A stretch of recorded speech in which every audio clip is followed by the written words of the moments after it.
함께 기도하심으로 8월 18일 매일 주심 기도회를 시작하도록 하겠습니다.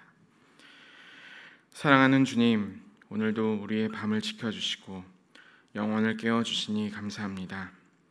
우리의 생명, 우리의 삶, 모든 것이 주님께 달려있음을 고백하며 이 아침 기도로 나아갑니다. 우리로 기도하게 하시고 보다 먼저 하나님의 임재 가운데 충분히 거하는 시간이 되게 하옵소서. 세상이 줄 수 없는 평안, 하나님만이 주실 수 있는 멈춤, 지금 여기에 있게 하시고 이 기도의 시간과 방법을 통해 주님을 신뢰하는 삶으로 나아가게 하옵소서.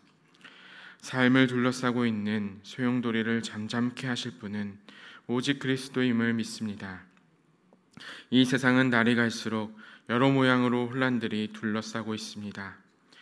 묻지마 범죄가 반복되고 교육의 질서는 깨어졌으며 생명을 잃음에도 누구 하나 제대로 책임지지 않으려고 하는 모습들이 반복됩니다. 하나님, 또한 너무나 두렵습니다. 교회들은 이 혼란한 시기를 틈타 자기들의 의를 드러내기에 급급합니다. 하나님이 주신 것들을 하나님께 갚는 것이 아니라 자기의 소나기에서 내려놓지 않으려 아들에게 물려주고 이를 회개하기는커녕 마치 이것이 복음인 것처럼 당연하게 착각하고 있는 모습들을 봅니다. 주여, 긍휼을 베풀어 주시옵소서. 바다를 향해 잠잠하라 하셨던 것처럼 주님께서 일하셔서 정의와 공의가 바로잡히도록 힘을 베풀어 주시옵소서. 무엇보다 우리 교회가 세상 모진 풍파 가운데서도 오히려 우리는 하나님의 복음을 뚜렷하게 붙잡고 살아가는 교회 되게 하여 주시옵소서. 각 성도마다 용기와 힘을 허락하시어 주님이 이끄시는 이 길을 이탈하지 않도록 손 내밀어 주시고 도착할 그 항구가 어디인지 모르지만 우리가 새롭게 도착할 그곳에서 하나님의 이름만이 홀로 드러날 수 있도록 이 항해의 길을 주님께 맡겨드립니다. 또한 하나님, 이 시간 기도합니다. 지난 2주 동안 케냐로 부르심을 받아 주님의 귀한 사역을 잘 감당한 케냐 단기 선교팀이 이제 고향으로 귀환하고 있습니다. 그 길과 발걸음을 지켜주시고 돌아오는 항공편과 각각 집에 들어가는 모든 여정까지 주께서 지켜주시옵소서. 무엇보다 잘했다 칭찬하여 주시고 기쁜 소식에 보따리를 풀 때에 모든 성도들이 함께 기뻐하도록 은혜 허락하여 주시옵소서. 이제 주님의 말씀 가운데 나아갑니다. 오늘의 말씀 속에서 우리의 연약함을 다시 한번 발견하게 하시고 주님 앞에 바로 설 수 있는 그 말씀 허락하여 주시옵소서. 예수 그리스도의 이름으로 기도합니다. 아멘. 네, 오늘 우리에게 주시는 하나님의 말씀은 예레미야 22장 10절에서 19절의 말씀입니다. 예레미야 22장 10절에서 19절의 말씀을 저와 여러분이 번갈아 가면서 교독하시겠습니다. 너희는 죽은 자를 위하여 울지 말며 그를 위하여 애통하지 말고 잡혀간 자를 위하여 슬피 울라. 그는 다시 돌아와 그 고국을 보지 못할 것임이라.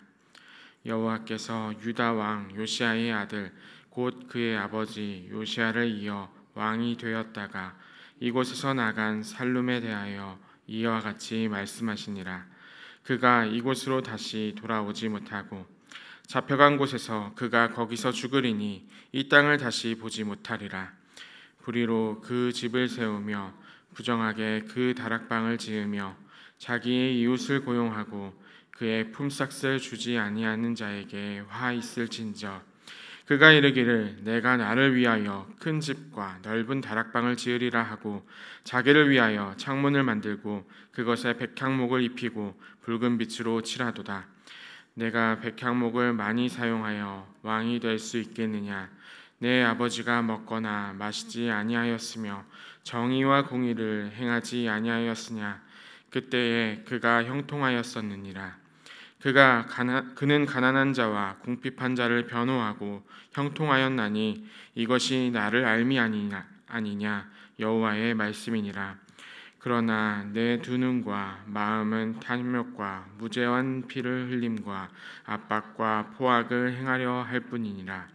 그러므로 여호와께서 유다의 왕 요시의 아들 여호와김에게 대하여 이와 같이 말씀하시니라.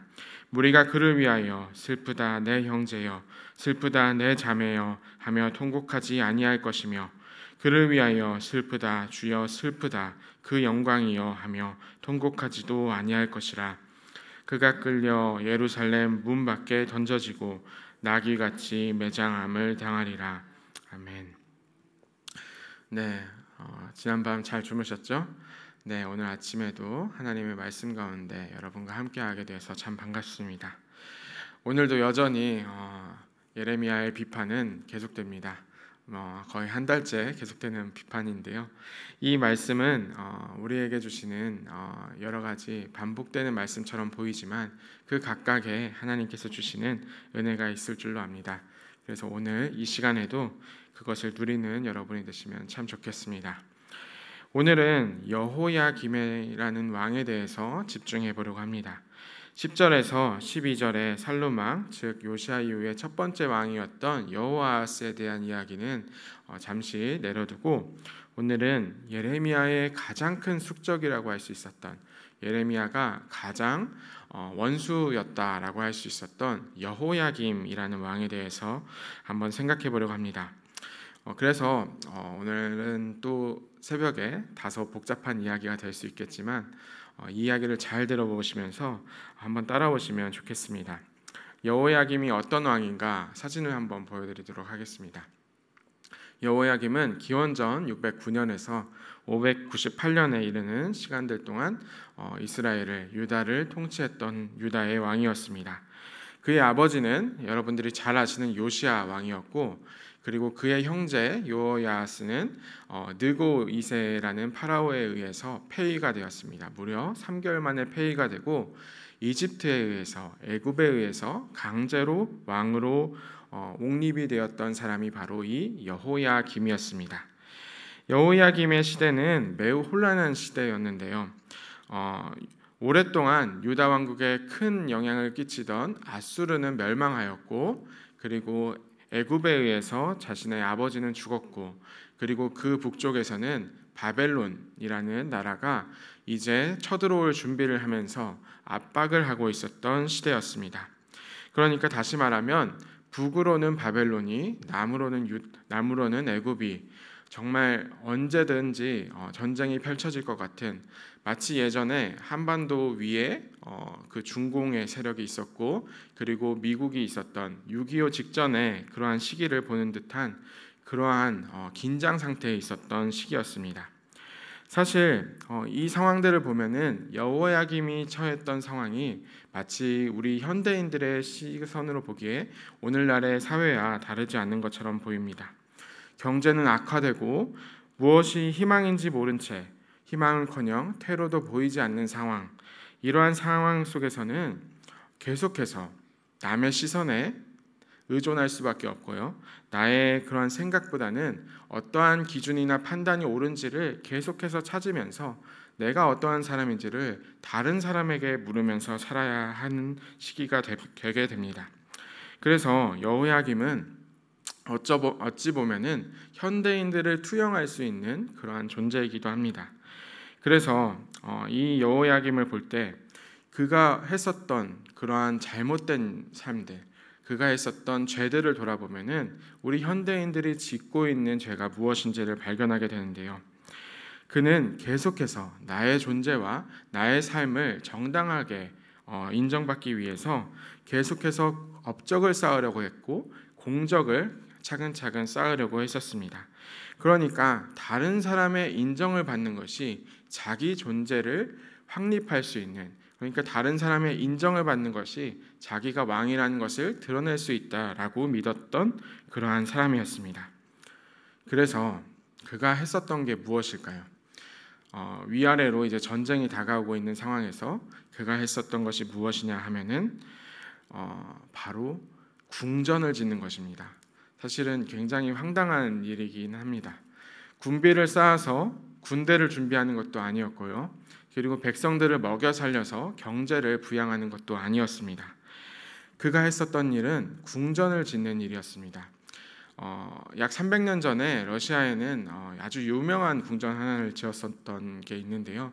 그 이름은 바로 상페테부르크의 여름 궁전이라는 궁전이 있습니다.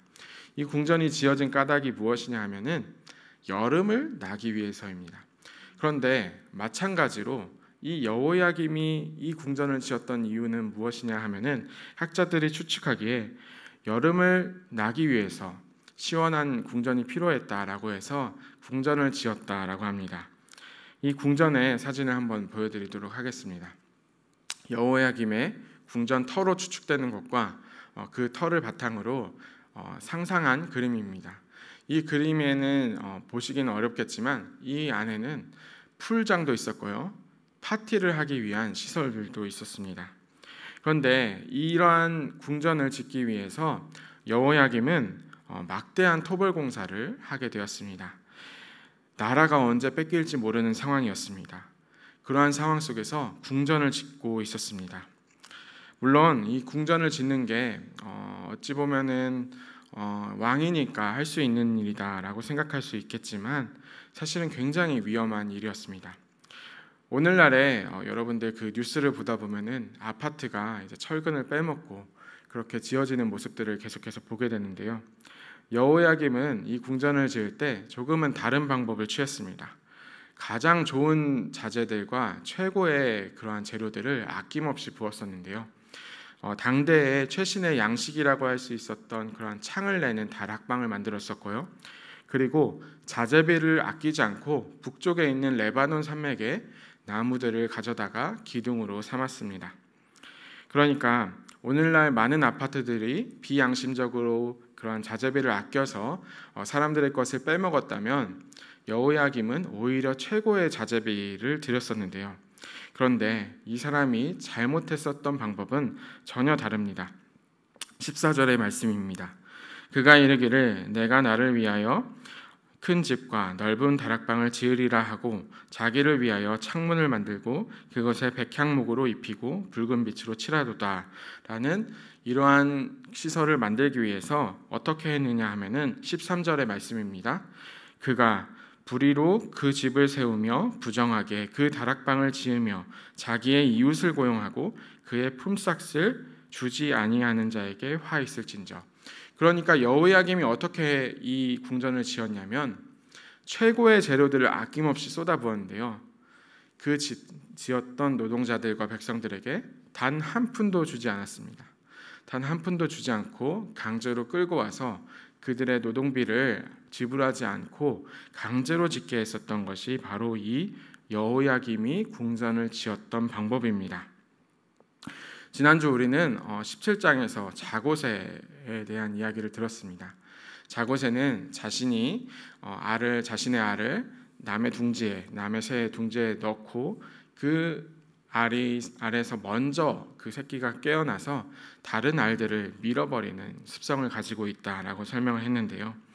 바로 이 자고새가 여호야김의 모습이었습니다. 남들을 계속해서 밀어내고 좋은 것을 형평성을 맞게 그렇게 사는 것이 아니라 이웃을 떨어뜨리고 밀어내서 그것을 취해서 자신의 이득을 얻은 다음에 자신이 그 자리에 타당한 사람이라는 것을 입증하는 삶을 살았습니다. 그러니까 남들과 이웃들을 아래로 두고 희생을 치를 때 그때 그것은 자기를 위해서 마땅한 것이다 라고 생각하는 모습으로 살았습니다. 이러한 모습으로 살아가는 사람들을 오늘날에는 나르시시스트라는 말을 쓰고 있습니다. 나르시시즘이라는 단어인데요. 새벽에 듣기에는 조금 복잡한 단어일 수 있는데 이 단어를 잘 기억하시면서 들어보면 좋겠습니다. 이 단어는 고대의 신화에 그리스 신화에 나르키소스라는 인물이 있었는데요. 나르키소스라는 인물은 정말 잘생겼던 사람입니다.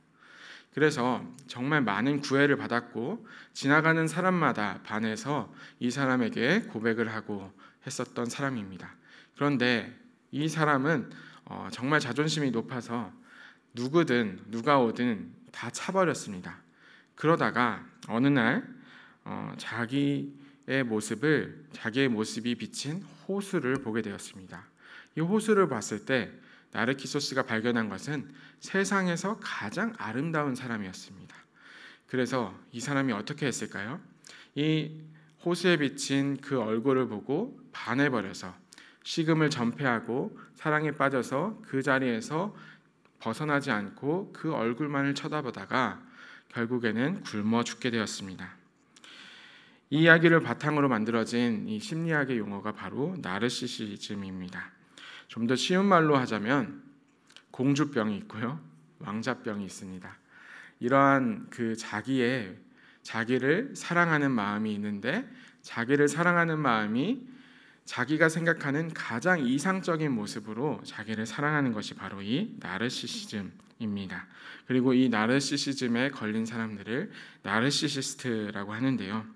사회적으로는 정말 좋은 사람처럼 보이고 많은 리더들이 이 나르시시스트입니다.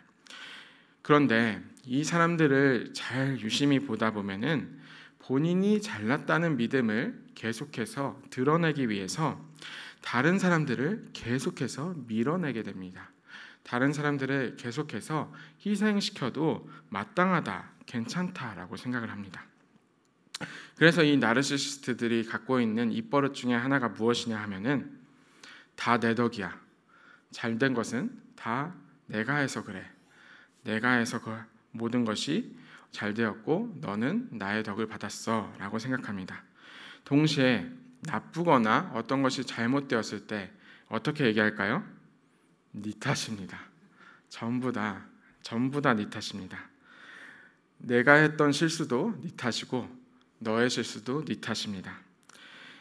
이러한 나르시시스트들의 경향은 자기를 드러낼 수만 있다면 타인이 어떻게 되든 간에 사실 상관없습니다. 왜냐하면 이 사람들은 남들을 짓밟고 항상 올라가야 된다라고 생각하는 경향이 있기 때문입니다. 여호야김이 바로 이 나르시시스트라고 할 수 있습니다. 내가 왕이다, 자격이 있다라는 것을 드러내기 위해서 계속해서 백성을 밀어내고 떨어뜨리는 것입니다. 그리고 이러한 사람들의 특징 중에 하나가 무엇이었냐 하면은 질투가 많다는 것입니다. 질투가 많기 때문에 자신의 숙적이라고 할 수 있었던 예레미야를 끊임없이 괴롭혔고 그 질투를 예레미야에게 했었습니다. 이러한 병적인 나르시시즘을 갖고 있는 사람들을 자기애성 성격장애라고 합니다. 자기애성 성격장애를 갖고 있는지 아닌지는 우리가 테스트를 통해서 알 수 있는데요. 제가 그 그림에 몇 가지 질문들을 가져왔습니다. 글씨가 작아서 안 보일 수 있는데 9가지의 질문이 있는데 여기에 여러분들이 어느 정도 해당되는지 한번 같이 따라오시면 좋겠습니다. 첫 번째는 자기의 중요성에 대해서 과장된 지각을 가지고 있는 것입니다. 그러니까 내가 정말 중요한 사람이다라는 생각을 갖고 있는 것입니다. 그리고 두 번째는 무한한 성공, 권력 또는 이상적인 사랑에 공상에 집착하는 모습을 보여줍니다. 그리고 세 번째는 자신이 특별한 존재라고 생각하고 특별한 사람들만 나를 이해할 수 있다라고 생각하며 그래서 어떤 사람들이 이해를 하지 못하는 것에 대해서는 그냥 내버려두는 모습을 보여줍니다. 네 번째는 과도한 찬사를 요구하게 됩니다. 그리고 이어서 다섯 번째가 무엇이냐면 특권의식을 갖고 있고요. 여섯 번째는 대인관계가 언제나 뜯어내려고 하는 착취적인 모습을 갖고 있습니다. 그리고 일곱 번째가 감정, 이익, 능력이 결여되어 있고 여덟 번째가 언제든 타인들이 나를 잘났으니까 질투한다라고 생각합니다. 그리고 아홉 번째가 거만하고 오만방자한 태도를 보인다고 합니다. 여기까지 9가지 질문이 있는데요. 여기서 몇 개 이상이 이 자기애성 성격 장애라고 할 수 있을까요? 5개 이상이면은 이제 그 정신과에서는 자기애성 성격 장애로 진단한다고 합니다. 이 표를 보면서 아마 여러분들은 누군가를 떠올렸을 수도 있고요. 나를 돌아봤을 수도 있습니다. 그런데 우리가 주목해야 될 것은 이러한 정신과적인 그러한 병리학적인 그런 테스트가 아니라 여호야김의 그러한 성향을 돌아봤을 때 이러한 자기애를 봤을 때 말씀에 비춰서 어떻게 생각해야 하느냐입니다. 사도 바울은 나르시시스트들에 대해서 이렇게 얘기합니다.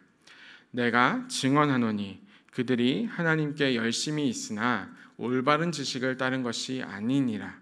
하나님의 의를 모르고 자기 의를 세우려고 힘써 하나님의 의에 복종하지 아니하였느니라.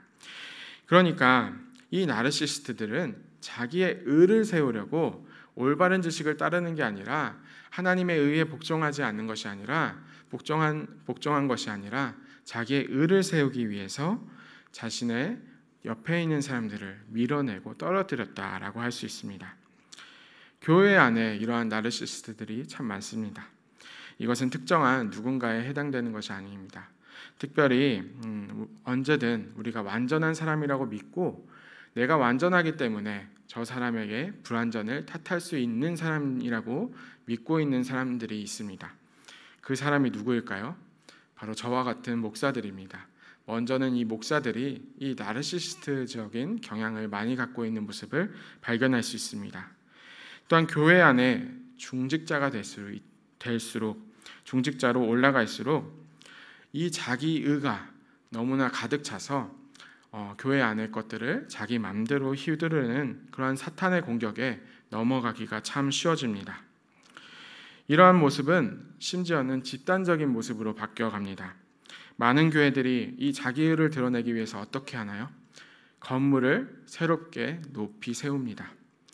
계속해서 건물을 세우고 인정받는 것이 자기의를 드러내는 방법 중에 하나입니다. 또 한 가지는 자기의가 있다라고 생각하기 때문에 교회를 자기 자식에게 물려줍니다. 실제로는 자기 자식에게 물려주는 이유가 뭡니까? 자기가 그 교회를 손아귀에 쥐고 놓지 않으려고 하는 자기의가 있기 때문입니다. 자기의를 세우는 것, 이것은 결코 하나님의 뜻을 따르는 것이 아닙니다. 하나님을 올바로 아는 것도 아닙니다. 예레미야는 이 자기의를 버리고 하나님을 믿는 모습을 16절의 말씀을 통해서 이야기하는데요. 16절의 말씀입니다. 그는 가난한 자와 궁핍한 자를 변호하고 형통하였나니 이것이 나를 알미 아니냐 여호와의 말씀이니라. 그러니까 여호야김이 하지 못했던 이것은 무엇이냐 하면은 가난한 자와 궁핍한 자를 변호하고 형통하게 했던 것을 여호야김은 하지 못했던 것입니다. 이는 우리의 이웃들을 바로 알고 이웃들을 떨어뜨리는 그런 나르시스트적인 모습이 아니라 하나님을 바로 아는 모습으로 살지 못했기 때문에 예레미야는 이 여호야김에 대해서 이 나르시스트적인 상향에 대해서 비판을 하고 있는 것입니다. 사랑하는 여러분, 우리는 이 모습을 통해서 오늘 말씀드렸던 이 나르시스트적인 모습을 여호야김을 통해서 발견하면서 이것을 기억해야 합니다. 나 스스로는 하나님의 사랑받는 자녀다라는 것을 기억해야 하며, 둘째로는 내 옆에 있는 사람 역시도 하나님의 자녀다라는 것을 기억해야 합니다. 그래서 어떻게 살아가야 할까요? 내 장점은 내 장점입니다. 옆 사람의 장점도 옆 사람의 장점입니다. 나의 잘못한 것은 나의 잘못한 것입니다. 옆 사람의 잘못한 것 역시도 옆 사람의 잘못한 것이지만 우리가 돌보아주고 회개할 수 있도록 도와줘야 합니다. 오늘의 결론은 무엇이냐 하면은 여호야김이 했었던 것처럼 모든 것을 내가 가져가기 위해서 나의 것으로 취하고 쟁취하는 것이 아니라 나의 것은 나의 것으로 온전히 받아주고 남의 그리고 옆 사람의 것은 옆 사람으로 받아주고 이러한 것을 인정하고 받아들일 때 우리는 하나님을 알고 하나님의 뜻에 따라서 자기 의가 아니라 복음에 따라서 살아갈 수 있게 됩니다. 그래서 오늘의 결론을 한 가지 더 말씀드리면 이것을 기억하시면 좋겠습니다. 남 탓하지 않는 하루가 되면 좋겠습니다. 사랑하는 여러분, 오늘 마지막으로 요한일서의 말씀을 다 같이 한 목소리로 읽고 오늘의 말씀을 마치도록 하겠습니다.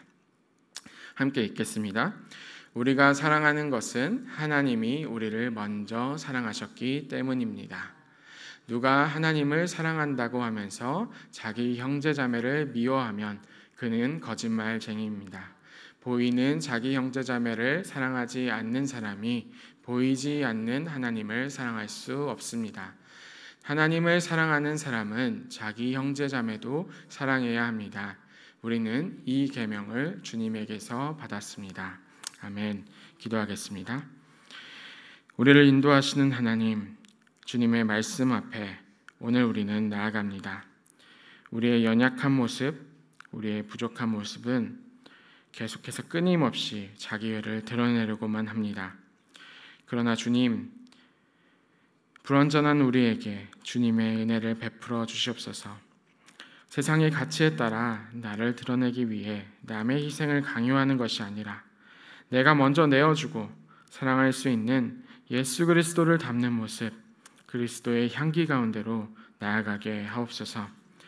오늘 우리에게 하나님을 아는 지식을 허락하시어 우리 곁에 있는 사람들을 알고 사랑할 수 있는 은총을 베풀어 주시옵소서.